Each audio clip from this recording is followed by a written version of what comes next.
Hello guys, welcome back to another video. अब हम reaction करने वाले हैं एक स्पेशल वीडियो पे जिसका टाइटल है कुरान का खजाना और उसका अंजाम का वाक़या। आई डोंट नो, इसके अंदर टीजर ऑफ कुरान कहा गया है। कुरान के ख़जाने के बारे में आई डोंट नो कि ये मतलब प्रॉपर जो ख़जाना होता है सोना चांदा हीरे जवाहरात वे वाला ख़जाना है या फिर कुछ इल्म या फिर नॉलेज वाली बात है।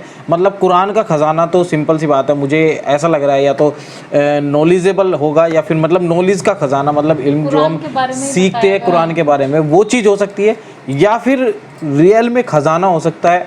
ये हमें पता नहीं है, वीडियो देखने के बाद पता चलेगा।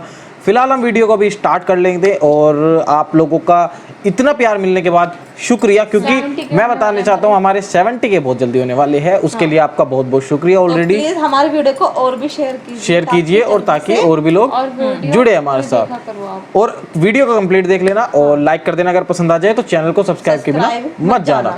फिलहाल हम वीडियो को स्टार्ट कर लेते हैं। कारून के ख़जाने के मुतालिक आपने तारीख़ी हिकायात और मुहावरे तो सुने ही होंगे। ये वही शख्स है जिसका जिक्र अल्लाह ने कुरान मजीद में निशान इबरत के तौर पर किया है। कारून का किस्सा इसराइली और इस्लामी दोनों तरह की रिवायतों में मिलती है। ये बनी इसराइल का वही अमीर तरीन शख्स था जिसके ख़जाने की कुंजियाँ 300 ऊँटों और खच्चरों पर लादे जाते थे और हर कुंजी चमड़े की होती थी जो एक ख़जाने की चाबी थी। तारीख़ इंसानी में शायद कारून से ज़्यादा दौलत तो सरवत किसी शख्स को अता नहीं की गई। कारून हज़रत मूसा अलैहिस्सलाम के चचा यसहूर का बेटा था। वो नहायत ही हसीन और खूबसूरत आदमी था। यही वजह थी कि बनी इसराइल और कुब्ती लोग उसे मुनव्वर कहा करते थे। कारून जवानी में अपने कौम का सबसे बाइखलाक और नेक अफराद में शुमार किया जाता था। नेज़ तौरेत का बहुत बड़ा आलिम दीन भी था, क्योंकि उसकी परवरिश मूसा अलैहिस्सलाम के साया आतिफत में हुई थी। इसलिए वो किताब का इल्म भी रखता था और अच्छी आवाज़ का मालिक था। वो तौरेत खूबसूरत अंदाज में तिलावत किया करता था।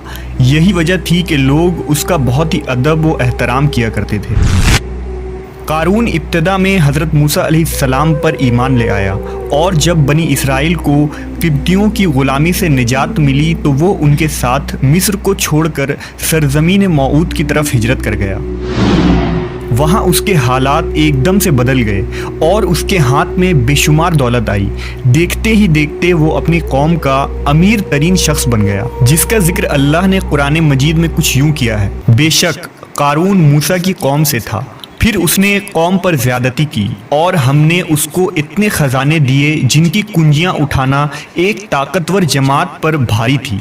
एक जगह फरमाया, जब उससे उसकी कौम ने कहा इतराओ नहीं, बेशक अल्लाह इतराने वालों को पसंद नहीं करता, और जो माल तुझे अल्लाह ने दिया है उसके ज़रिए आखिरत का घर तलब कर और दुनिया से अपना हिस्सा ना भूल और एहसान कर जैसा अल्लाह ने तुझ पर एहसान किया, और ज़मीन में फसाद न कर, बेशक अल्लाह फसादियों को पसंद नहीं करता।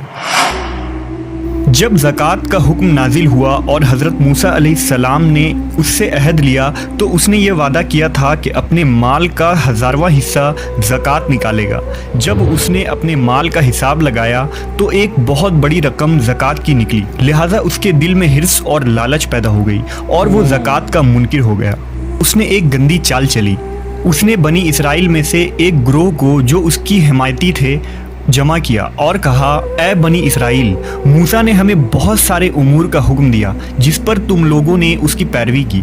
अब वो तुमसे तुम्हारा माल भी लेना चाहता है। फुला फाहिशा औरत को लेकर आओ ताकि उसे कुछ पैसे देकर मूसा को बदकार साबित किया जा सके। कारून ने अपने कौम के लोगों को जमा किया और हज़रत मूसा अलैहिस्सलाम से पूछा कि ज़िना की क्या सज़ा है। हज़रत मूसा अलैहिस्सलाम ने कहा, जो भी ज़िना करे हालांकि उसकी बीवी भी हो तो उसे संसार किया जाए यहाँ तक कि वो मर जाए। कारून ने हज़रत मूसा से कहा, हत्ता कि अगर ये काम आपने ही अंजाम दिया हो तो भी। मूसा अलैहिस्सलाम ने कहा, हाँ, हत्ता कि अगर इस काम को मैं भी अंजाम दूँ तो यही हुक्म है। कारून ने कहा, बनी इसराइल ये गुमान करते हैं कि आपने फुला फाहिशा औरत से ज़िना किया है। हज़रत मूसा अलैहिस्सलाम ने फरमाया कि उस औरत को मेरे सामने लाओ। लिहाजा वो औरत बुलाई गई तो आपने फरमाया, ऐ औरत, उस अल्लाह की कसम जिसने बनी इसराइल के लिए दरिया को फाड़ दिया और आफियत और सलामती के लिए दरिया के पार कराकर फ़िरौन से निजात दी, सच कह दे कि वाक़या क्या है। हज़रत मूसा के जलाल से औरत सहम कर कांपने लगी और उसने मजमे आम में साफ साफ कह दिया कि ए अल्लाह के नबी, मुझको कारून ने कसीर दौलत देकर आप पर बोहतान लगाने के लिए आमादा किया है। उस वक्त हज़रत मूसा अलैहिस्सलाम आबदीदा होकर सजदा शुक्र में गिर पड़े और बहालत सजदा आपने ये दुआ मांगी कि या अल्लाह, कारून पर अपना कहर व गज़ब नाजिल फरमा दे। लिहाजा वो तमाम लोग जो कारून के साथ थे वो उससे जुदा हो गए। मूसा अलैहिस्सलाम ने अल्लाह के इज़्न से ज़मीन को हुक्म दिया तो ज़मीन फट पड़ी और कारून और उसके पैरोकार उसमें धंसने लगे और देखते ही देखते कारून, उसका मकान और ख़जाना सब उस ज़मीन में धंस गया। जब ये ज़मीन में नाबूद हो गए तो ज़मीन का शिगाफ दोबारा बंद हो गया। कारून के उस दौलत के मुतालिक बहुत सारे तारीखी हिकायात नकल की गई हैं और ता क़यामत कारून और उसका ख़जाना तमाम इंसानियत के लिए निशान इबरत बनी रहेगी। के तो इसके अंदर मतलब वाकई इस तरह से नहीं है जैसे मैंने सोचा था कि एक प्रॉपर नॉलेज होगी या फिर, बट हाँ सच में मतलब प्रॉपर ख़जाना था जो एक इंसान को लेके एक इंसान को मतलब टारगेट करके बताया गया कि उसके पास कितनी दौलत थी और उसने क्या क्या चालें चली थी मूसा सलाम को फंसाने के लिए। लड़की वाला मैटर वो जो था, औरत वाला जो फंसाने के लिए, लेकिन वहाँ पे सच सामने आया था सबके। तो ये वाला सीन था। वीडियो अच्छी है, मतलब छोटी सी है बहुत, और ज़्यादा की ज़्यादा मैं ये नहीं कहूँगा कि बहुत ज़्यादा कुछ है वीडियो में। काफी अच्छी है फिर भी वीडियो, छोटी सी वीडियो है। एक वाक्य एक तरीके से कि हाँ अगर आप गलत हो तो गलत हो और जो सही है वो सही है, इस तरीके से कुछ हम इससे कुछ मतलब पता लगता है हमें। बाकी टीजर ऑफ कुरान या कुरान का ख़जाना ऐसा कुछ है नहीं, क्योंकि कुरान का ख़जाना नहीं था, वो एक पर्टिकुलर बंदे के ख़जाने से नवाजा गया था, तो वो उस तरह की बातें थी। लेकिन वो लास्ट वाला जो है कि वो धंस गए थे ज़मीन में, डेफिनेटली वो ख़जाना भी धंस गया था, लेकिन इसके अंदर उसके बारे में उससे आगे कुछ बताया नहीं गया है। तो हम यहीं तक रखेंगे वीडियो में अच्छी लगी, आप बताइए आपको कैसी लगी, कमेंट करिए, लाइक कीजिए और वीडियो को जाने से पहले सब्सक्राइब करना। फिलहाल मिलते हैं आपसे नेक्स्ट वीडियो में, तब तक के लिए tata bye bye, take care, thank you for watching this video.